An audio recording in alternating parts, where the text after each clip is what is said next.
Firstly, who are you to tell me that I'm seeking the wrong thing? Who are you? And the fact that you see this as a trend instead of as an actual real thing tells me everything I need to know about you. You don't need to pray for me because I don't want your prayers. I will not continue to keep seeking because why am I begging an all-powerful being to be in my life? Relationships go two ways. If I'm reaching out to you and I'm praying to you, you answer. As a good, loving God, you should.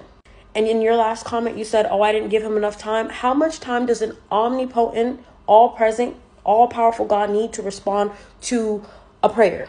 Especially when that prayer revolves around finding a will to live or saving a significant other who is on their dying bed's life. An all-powerful God can snap his fingers and everything can be resolved. There's nothing that you can say to me that will make me be like, oh yes, you're so right, he loves me so much, because that is false. He does not, and it's okay. And doubt 100% leads to deconstructing, because when you start asking many questions that don't have logical answers, you form more questions. And if the only thing that you have to back this logic is faith, that is not very valid to prove that God is all-loving or powerful. And it's like this holier than thou kind of mindset that Christians have, like, oh, you're not seeking the right thing because when I pray, God answers my prayers. Well, clearly he has favorites. And once again, that doesn't make him a good God, because if he answers you when you pray and helps you when you ask for guidance, and I can pray and ask for guidance, or I can ask for help, or I can ask for anything and not get an answer, he probably just doesn't want to answer.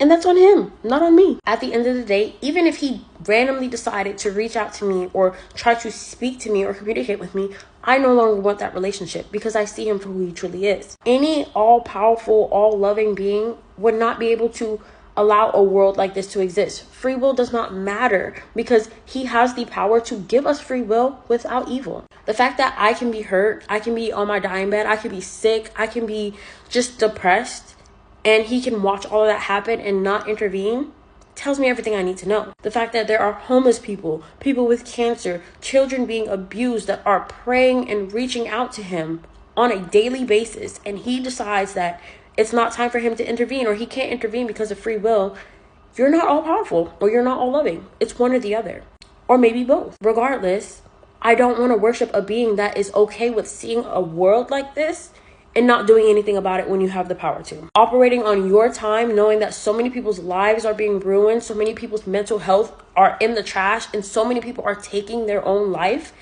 is actually very sick. So you have a great day. We don't have anything else to discuss. Move along.